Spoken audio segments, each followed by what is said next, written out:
morning we have a Pitco fryer that they said it's just a manual system. I convert all my fryers to manual systems, meaning there are no electronics. It's a millivolt system.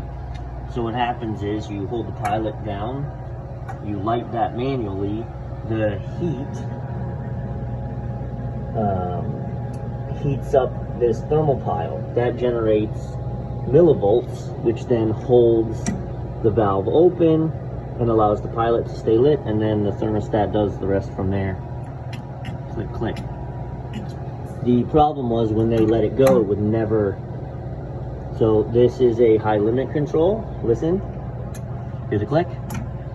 So when it's over temperature, it clicks and it severs the gas to the pilot, so everything goes out. Well, it won't reset. That generally happens when the probe inside, let's see which one it is, it's this one, when the probe inside breaks, the tip of the probe breaks. So in order to test this, what I'm going to do, just for the moment, we're not going to run it this way, is I'm going to jump this out, and we're going to verify that that's the problem. So hang on. Alright, so there's your confirmation. So connected the high limit and jumped it out, and now the pilot stays on even when you let this go. What you're doing is you're manually running the gas. Well, I want you to focus. There you go. And so when you let that go, it runs. You turn this to on, and then your burners go. Bada bing. Now, I'm not going to run this way. Well, why not? Well, what this does is this makes it that if the thermostat breaks, it just starts running away, meaning the tubes just stay on all the time. When it overheats and gets to 400 degrees, this cuts out, and then you're good. So without this, you're creating a safety problem. So this is just diagnostic stuff, man. We don't run this way. I have a high limit in the truck. I'm going to swing this in quick. But that's how you know it's a bad high limit. Unless the oil's hot. I mean, this oil is just stone cold. If the oil was 400 degrees, it also wouldn't reset. 450. But, yeah, so there you go. Pilot won't stay lit. High limit most of the time.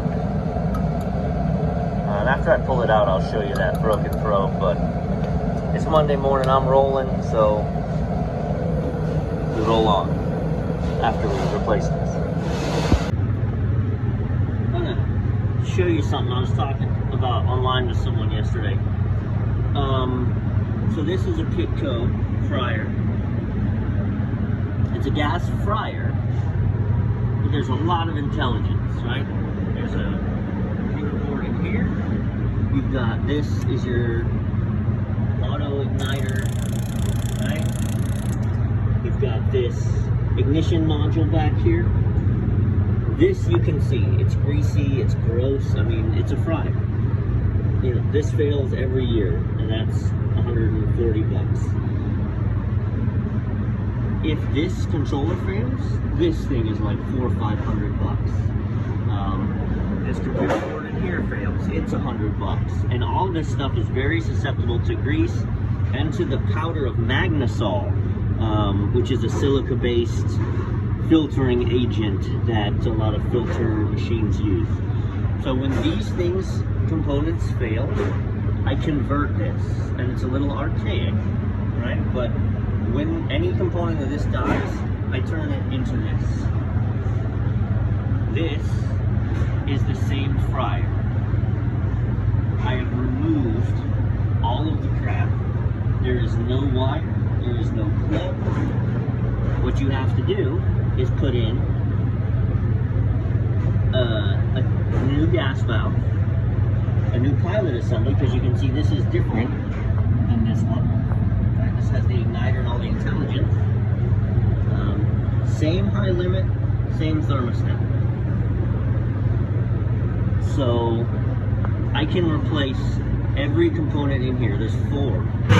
That, and that. I can replace replace all of that. It used to be for $450. Now it's about $600. So for $600, I can build a brand new fryer. Where on this one, oh, that's just that. It's a nightmare. So the flip side is, it's a manual ignition. You have to stick a lighter in there and light it. But once you light it, it stays lit forever. You just turn it to pilot at the end of the night, you leave. You turn it on in the morning, and it activates.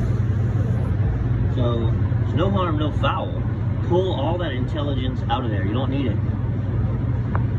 I'm a big fan of mechanical because that is easy to diagnose, easy to replace, and inexpensive, right? The flip difference is, I was explaining, this is a restaurant that I work for the owner. So this isn't a service call. This is a restaurant that I maintain. I'm the facilities manager. I'm the equipment repair person. So my MO is different. If I was a service company, I'd be happy to change that $100 component twice a year, change this every 4 or 5 years for, you know, $600. Hey, let's replace all this, and then I'm marking it up and I'm making my profit. In this case, I want to spend less money, so we convert it. Turn it to this. We also come and scrape. We do quarterly cleanings on everything, pull the burners out. So I just want to show you.